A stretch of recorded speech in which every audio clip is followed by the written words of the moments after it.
Halo para manusia gabut, pengangguran, jomblo, kaum rebahan, dan tak ada kerjaan. Di masa pandemi yang tak kunjung reda ini, semakin banyak kegabutan karena sekolah cuma online sambil rebahan, dan membuat dompet kita semakin terkikis karena beli paket yang selalu habis akibat YouTube biru yang ada kakek legendnya. Daripada tidak ada kerjaan dan gabut, gua di sini udah menyediakan 7 rekomendasi film-film seru bertemakan penjara buat kalian, untuk tontonan sambil kalian rebahan di kamar. Oke, tanpa banyak basa-basi kita langsung saja ke judul film yang pertama.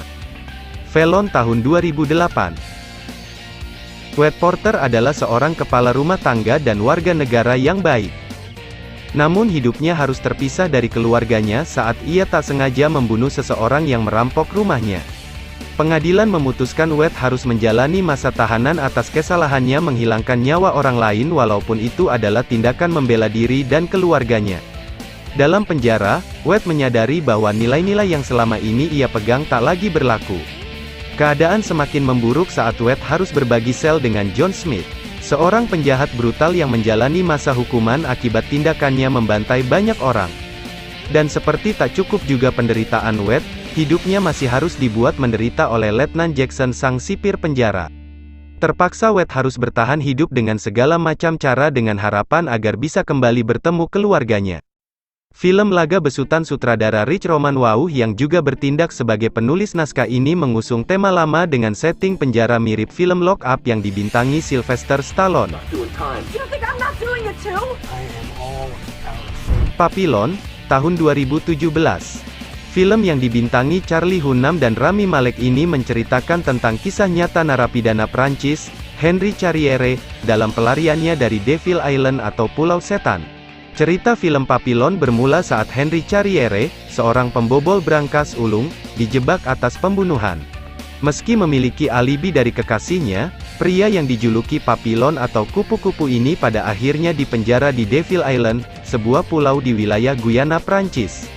Devil Island dikenal sebagai pulau penjara paling sadis tempat puluhan ribu narapidana menghabiskan masa hukumannya. Dalam sejarahnya, tak ada narapidana yang berhasil melarikan diri dari penjara ini. Suatu hari, Papillon bertemu narapidana lain bernama Louis Degas. Mereka kemudian membentuk aliansi karena Louis menjadi target dari narapidana lain yang mencurigainya telah menyembunyikan uang. Bahkan Papillon sempat dihukum karena berkelahi demi menyelamatkan nyawa Louis. Sebagai imbalan atas perlindungan Papillon, Louis berjanji akan mendanai pelariannya. Dari situlah persahabatan mereka menjadi semakin erat. Papillon mencoba melarikan diri untuk pertama kalinya dengan berlari menuju hutan. Sayang, usahanya ini gagal dan malah berbuntut hukuman isolasi selama 2 tahun di sebuah ruangan yang sangat sunyi. Rencana pelarian kedua dibuat dari rumah sakit penjara saat Papillon berpura-pura gila. Ia bersama Louis dan 2 narapidana lain kabur menuju hutan setelah berhasil membius penjaga. Kali ini, mereka berhasil lolos hingga ke perahu kecil yang disewa Louis. Sayangnya, perahu kecil mereka bocor di tengah lautan akibat hantaman badai. Apakah Papillon dan kawan-kawan berhasil melarikan diri dari Pulau Setan? Langsung tonton aja filmnya untuk tahu cerita selengkapnya. Gridiron Gang, tahun 2006. Film Gridiron Gang adalah film Hollywood bergenre krem, drama, sport, yang dirilis pada tanggal 15 September tahun 2006. Film Gridiron Gang menceritakan tentang kehidupan anak jalanan sejati berdasarkan kisah nyata. Sean Porter adalah seorang konselor sekaligus mantan pemain football. Ia mengurus kamp remaja, tempat berkumpulnya anak-anak berandalan yang telah melakukan kriminalitas. Sean merasa frustasi karena yang ia lakukan selama ini sia-sia. Ia mengumpulkan anak-anak tersebut untuk direhabilitasi tapi kenyataannya mereka yang telah keluar dari kamp harus kembali ke jalanan. Anak-anak yang masih labil ini memiliki masalah yang berat. Kebanyakan dari mereka terlibat peperangan antar geng dan saling membunuh. Bahkan di dalam kamp pun juga masih ada perselisihan antar geng. Ada yang membunuh ayahnya sendiri karena sang ayah terus-terusan menganiaya ibunya. Ada juga anak bernama Roger yang baru saja keluar dari kamp dan kembali ke jalanan tapi harus mati gara-gara peperangan antar geng. Mendengar kabar tersebut kegelisahan Sean semakin bertambah. Akhirnya Sean memutuskan untuk membentuk sebuah tim football. Ia ingin melatih anak-anak untuk bermain football dan memiliki solidaritas serta tanggung jawab.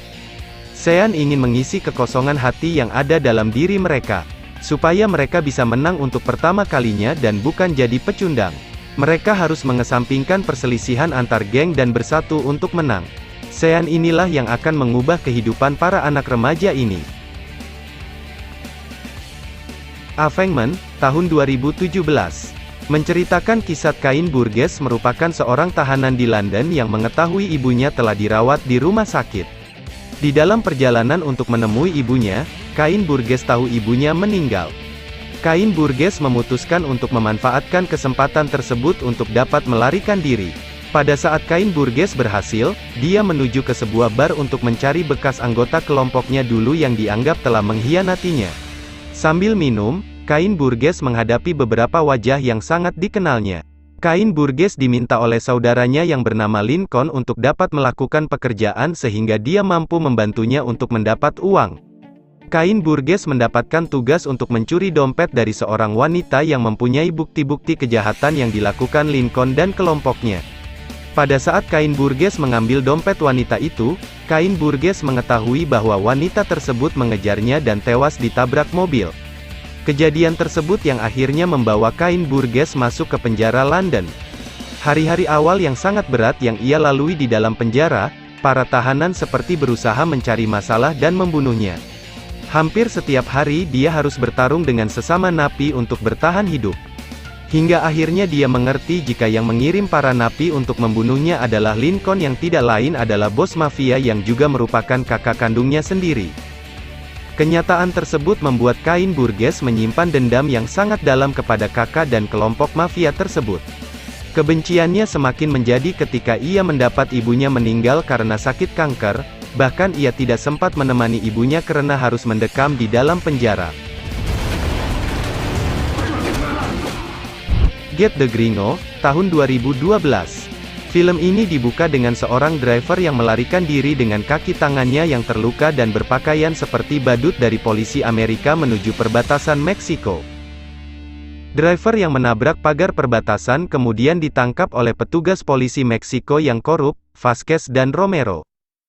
Keduanya menemukan uang lebih dari 2 juta dolar AS di mobil driver dan memenjarakan driver di penjara El Pueblito dengan tuduhan palsu, sementara uang tersebut disimpan sendiri oleh Vasquez dan Romero.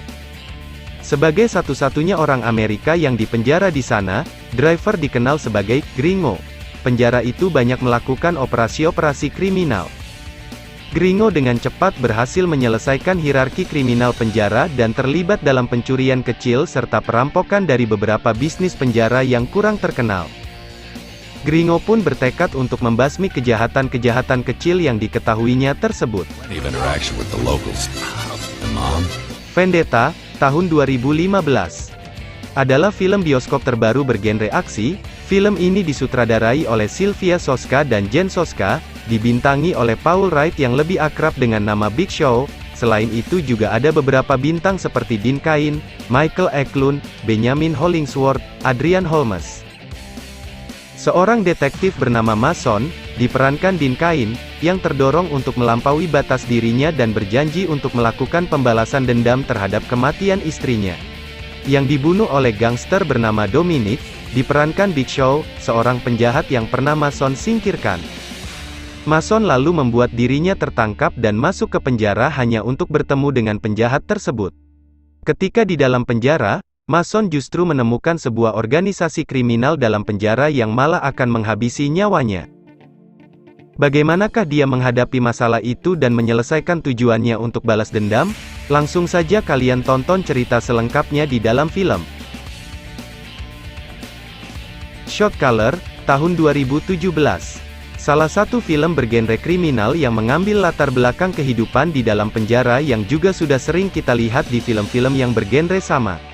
Namun, sang penulis naskah dan sutradara Rich Roman Wau berhasil membuat karakter protagonisnya mampu mencuri perhatian penonton dengan kejujuran dan sifat emosional yang ia miliki, membuat film ini memiliki cerita yang kuat.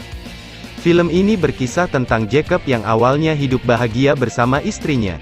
Ia tak pernah menyangka kalau dirinya akan dijebloskan ke penjara. Di suatu malam Jacob dan teman-teman mereka mengendarai sebuah mobil.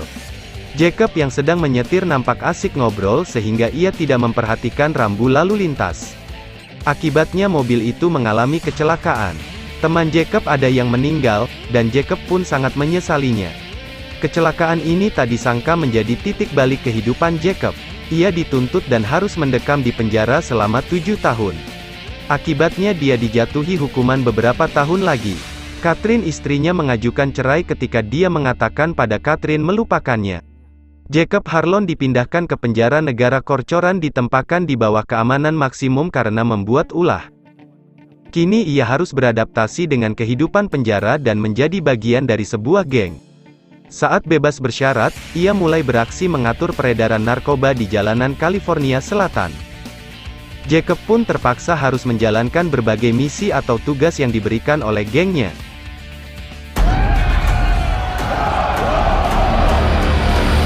Nah, itu dia 7 rekomendasi film dari gua sebagai referensi tontonan masa gabut kalian. Komen di kolom komentar, yang mana film favorit kalian, klik juga tombol like dan subscribe-nya. Serta share video ini ke teman-teman kalian agar mereka tahu dan punya referensi tontonan saat di rumah. Oke, segitu aja dari gua selaku admin. Salam santuy kaum rebahan, sampai jumpa di video berikutnya. Saya pamit, dah.